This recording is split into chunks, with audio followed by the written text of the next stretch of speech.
ನಮಸ್ಕಾರ ಮಹನೀಯರೇ, ವ್ಯಾಪಾರಿಗಳು ಮತ್ತು ಹೂಡಿಕೆದಾರರು. ಮಾಹಿತಿ ಮತ್ತು ವಿಶ್ಲೇಷಣಾತ್ಮಕ ಸೇವೆ ನಿಮ್ಮೊಂದಿಗಿದೆ. ಸಿಸ್ಟಮ್ ಗುರು ಮಾರ್ಕೆಟ್ಸ್. ನಾವು ಕಂಪನಿಯ ಸಾರಾಂಶ ಡೇಟಾದೊಂದಿಗೆ ಪ್ರಾರಂಭಿಸುತ್ತೇವೆ. ಅಗತ್ಯವಿದ್ದರೆ ನೀವು ವಿಡಿಯೋವನ್ನು ವಿರಾಮಗೊಳಿಸಬಹುದು. ಸಂಸ್ಥೆಯ ಪ್ರತಿಯೊಂದು ನಿಯತಾಂಕವನ್ನು ಸೂಕ್ಷ್ಮವಾಗಿ ಅಧ್ಯಯನ ಮಾಡಲು ನಾವು ಸಲಹೆ ನೀಡುತ್ತೇವೆ. ಈಗ ನಾವು ಕಂಪನಿಯ ಮುಖ್ಯ ಮೂಲಭೂತ ಸೂಚಕಗಳನ್ನು ವಿಶ್ಲೇಷಿಸುತ್ತೇವೆ. ಅಬಿವಾಟ್ಸ್ ಟೆಕ್ಕರ್ ಅಬಿವಿಟ್ಸೈ. ಈ ವಿಮರ್ಶೆಯನ್ನು ಏಪ್ರಿಲ್ 18, 2025 ಮಾಹಿತಿಯನ್ನು ಬಳಸಿಕೊಂಡು ರಚಿಸಲಾಗಿದೆ. ವರ್ಗೀಕರಣದ ಮೂಲಕ ಗುರು ಮಾರ್ಕೆಟ್ಸ್ ಕಂಪನಿ ಅಬಿವಾಟ್ಸ್ ಅದರ ಉಪವರ್ಗಕ್ಕೆ ಸೇರಿದೆ. ಫಾರ್ಮಾ ಎಂಎನ್ 41 ಸಂಸ್ಥೆಗಳು ಹೋಲಿಕೆಯಲ್ಲಿ ಭಾಗವಹಿಸುತ್ತವೆ. ಇದು ಬಹಳ ಪ್ರಾತಿನಿಧಿಕವಾಗಿದೆ. ಈ ವಿಡಿಯೋದ ಕೊನೆಯಲ್ಲಿ ನಾವು ಆದೇಶಗಳ ಕೋಷ್ಟಕವನ್ನು ನೋಡುತ್ತೇವೆ. ಪ್ರಶ್ನೆಯಲ್ಲಿರುವ ಕಂಪನಿಯ ಒಟ್ಟಾರೆ ಫಲಿತಾಂಶ 10 ಅಂಕಗಳಲ್ಲಿ 8-.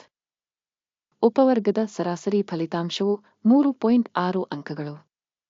ನೀವು ವಿಶಾಲವಾಗಿ ನೋಡಿದರೆ ಇಡೀ ಸ್ಟಾಕ್ ಮಾರುಕಟ್ಟೆಯಲ್ಲಿ ಒಟ್ಟಾರೆಯಾಗಿ ಒಟ್ಟು ಮಾರುಕಟ್ಟೆಯ ಸರಾಸರಿ ಸ್ಕೋರ್ 1.8 ಅಂಕಗಳು ಎಂದು ನಾವು ನೋಡುತ್ತೇವೆ. -8 ಅಂಕಗಳ ಸ್ಕೋರ್ ವಿರುದ್ಧ ಅಬಿವಾಟ್ಸ್ ಅದರ್. ಕಂಪನಿಯ ಷೇರು ಬೆಲೆಯ ಡೈನಾಮಿಕ್ಸ್ ಹೋಲಿಕೆ ಅಬಿವಾಟ್ಸ್ ಅದರ್ ಮತ್ತು ಉಪವರ್ಗದ ಷೇರುಗಳು. ನಾವು 12 ತಿಂಗಳ ಸ್ಟಾಕ್ ಅನ್ನು ನೋಡಬಹುದು. ಅಬಿವಾಟ್ಸ್ ಅದರ್ -56.7% ಬದಲಾವಣೆಯನ್ನು ತೋರಿಸಿದೆ. 43.4% ಉಪವರ್ಗದಲ್ಲಿನ ಬೆಲೆ ಬದಲಾವಣೆಗಳಿಗೆ ವಿರುದ್ಧವಾಗಿದೆ. ಇದು ಖಂಡಿತವಾಗಿಯೂ ಏನನ್ನೂ ಸೂಚಿಸುವುದಿಲ್ಲ, ಆದರೆ ನೀವು ಈ ಸಂಗತಿಯನ್ನು ಗಣನೆಗೆ ತೆಗೆದುಕೊಳ್ಳಬೇಕಾಗಿದೆ. ಕಂಪನಿಯ ಮಾರುಕಟ್ಟೆ ಬಂಡವಾಳೀಕರಣ ಅಬಿವಾಟ್ಸ್ $41 ಬಿಲಿಯನ್ ಆಗಿದೆ ಮತ್ತು ಉಪವರ್ಗದ ಮಾರುಕಟ್ಟೆ ಬಂಡವಾಳೀಕರಣವು $50 ಬಿಲಿಯನ್ ಆಗಿದೆ. ಅಬಿವಾಟ್ಸ್ ಅದರ್ 0.816% ಪಾಲನ್ನು ಹೊಂದಿದೆ. ಇದು ಉಪವರ್ಗದಲ್ಲಿರುವ ಸಣ್ಣ ಕಂಪನಿಗಳಲ್ಲಿ ಒಂದಾಗಿದೆ. ಕಂಪನಿಯ ಬ್ಯಾಲೆನ್ಸ್ ಶೀಟ್ ಕ್ಯಾಪಿಟಲೈಸೇಷನ್ $4 ಬಿಲಿಯನ್ ಎಂದು ಅಂದಾಜಿಸಲಾಗಿದೆ. ಉಪವರ್ಗದ ಬ್ಯಾಲೆನ್ಸ್ ಶೀಟ್ ಕ್ಯಾಪಿಟಲೈಸೇಷನ್ $11 ಬಿಲಿಯನ್ ಆಗಿದೆ. ಅಬಿವಾಟ್ಸ್ ಅದರ್ 0.33% ಪಾಲನ್ನು ಹೊಂದಿದೆ. ಸ್ಟಾಕ್ ಎಕ್ಸ್ಚೇಂಜ್ ಮತ್ತು ಬ್ಯಾಲೆನ್ಸ್ ಶೀಟ್ ಕ್ಯಾಪಿಟಲೈಸೇಷನ್ನ ಆಕ್ರಮಿತ ಷೇರುಗಳನ್ನು ಹೋಲಿಸಿದಾಗ ನಾವು ಈ ಕೆಳಗಿನವುಗಳನ್ನು ನೋಡುತ್ತೇವೆ. ಪಾಲು ಅಬಿವಾಟ್ಸ್ ಉಪವರ್ಗದಲ್ಲಿ ಮಾರುಕಟ್ಟೆ ಬಂಡವಾಳೀಕರಣವನ್ನು ನಿರ್ಣಯಿಸುವಾಗ 0.816%. Balance sheet capitalisation 0.33%. ಇದು ಮಾರುಕಟ್ಟೆ ಬಂಡವಾಳೀಕರಣದ ಪಾಲುಗಿಂತ 60% ಕಡಿಮೆಯಾಗಿದೆ. ಕಂಪನಿಯ ಮಾರುಕಟ್ಟೆಯ ಪಾಲನ್ನು ಮೌಲ್ಯಮಾಪನ ಮಾಡುವುದು ಮತ್ತು ಉಪವರ್ಗದ ಬ್ಯಾಲೆನ್ಸ್ ಶೀಟ್ ಬಂಡವಾಳೀಕರಣ ಕೆಟ್ಟದು -1. ಅಧ್ಯಯನದಲ್ಲಿರುವ ಕಂಪನಿಯು $9 ಶತಕೋಟಿ ಸಾಲಗಳನ್ನು ಹೊಂದಿದೆ. ಪುಸ್ತಕದ ಮೌಲ್ಯದ ಸಾಲವು ಈಕ್ವಿಟಿಯ 225%. ಕಂಪನಿಯ ಸಾಲದ ಮಟ್ಟಕ್ಕೆ ರೇಟಿಂಗ್ ತುಂಬಾ ಕೆಟ್ಟದು -2 ಅಂಕಗಳು. ಕಂಪನಿಯ ಷೇರು ಮಾರುಕಟ್ಟೆ ಮೌಲ್ಯದ ಸಮತೋಲನವು ಅದರ ಲಾಭಕ್ಕೆ 0 ಆಗಿದೆ. ಉಪವರ್ಗಕ್ಕೆ ಸರಾಸರಿ 0ಯೊಂದಿಗೆ. ಉಪವರ್ಗದಲ್ಲಿರುವ ಕಂಪನಿಗಳಿಗೆ ಹೋಲಿಸಿದರೆ ಸ್ಟಾಕ್ ಬೆಲೆ ಮತ್ತು ಲಾಭದ ಅನುಪಾತದ ಮೌಲ್ಯಮಾಪನ ತುಂಬಾ ಕೆಟ್ಟದು -2 ಅಂಕಗಳು. ಕಳೆದ 12 ತಿಂಗಳ ಲಾಭ $190 ಮಿಲಿಯನ್. ಮುಂದಿನ 12 ತಿಂಗಳುಗಳ ಯೋಜಿತ ಗಳಿಕೆಗಳು ತಿಳಿದಿಲ್ಲ. ಇದು ಕಂಪನಿಯ ಭವಿಷ್ಯಕ್ಕೆ ನಕಾರಾತ್ಮಕವಾಗಿದೆ. ಉಪವರ್ಗದಲ್ಲಿ ಹೋಲಿಸಿದರೆ ನಿರೀಕ್ಷಿತ ಭವಿಷ್ಯದ ಲಾಭ ಸೂಚಕಗಳ ಮೌಲ್ಯಮಾಪನ ಕೆಟ್ಟ -1. ಕಂಪನಿಯ ಬೆಲೆ ಮತ್ತು ಆದಾಯದ ಅನುಪಾತವು 0 ಆಗಿದೆ.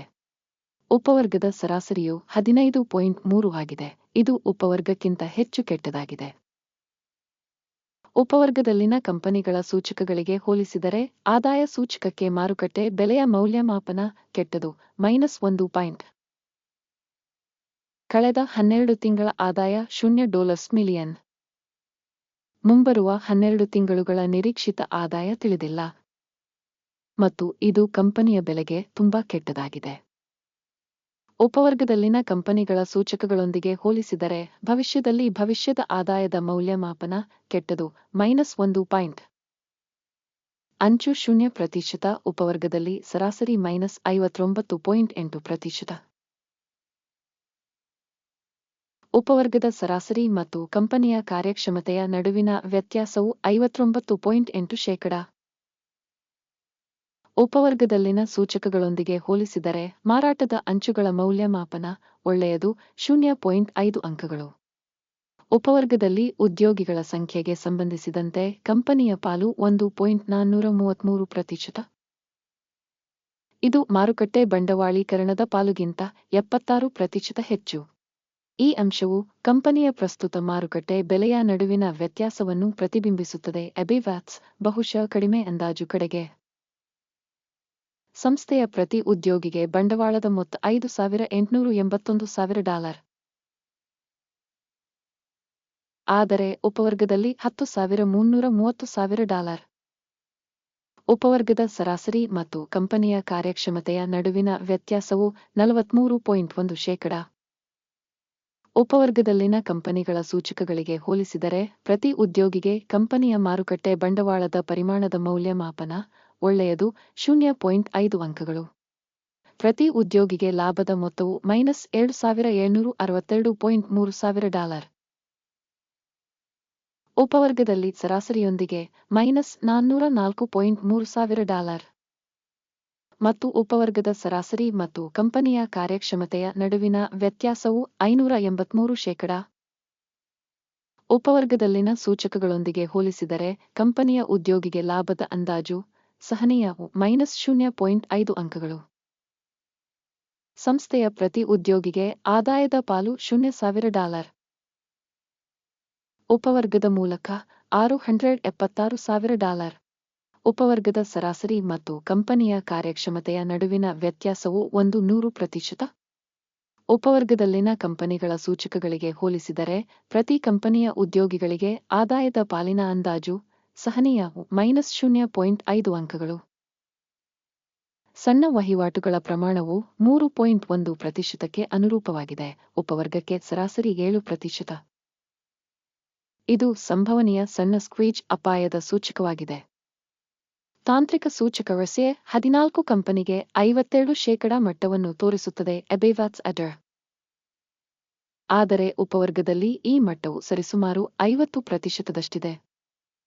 ತಾಂತ್ರಿಕವಾಗಿ ಉಪವರ್ಗದಲ್ಲಿನ ಸ್ಟಾಕ್ಗಳನ್ನು ಸರಿಸುಮಾರು ಸ್ಟಾಕ್ಗಳಂತೆಯೇ ಮೌಲ್ಯೀಕರಿಸಲಾಗುತ್ತದೆ. ಎಬಿವಾಟ್ಸ್ ಅಡರ್. ಕಂಪನಿಯ ಪ್ರಸ್ತುತ ಷೇರು ಬೆಲೆ ಸುಮಾರು $6.41 ಆಗಿದೆ. ಕಂಪನಿಯ ಷೇರುಗಳ ಒಮ್ಮತದ ಬೆಲೆ ಗುರಿಯು ಸರಿಸುಮಾರು $32.49 ಆಗಿದೆ.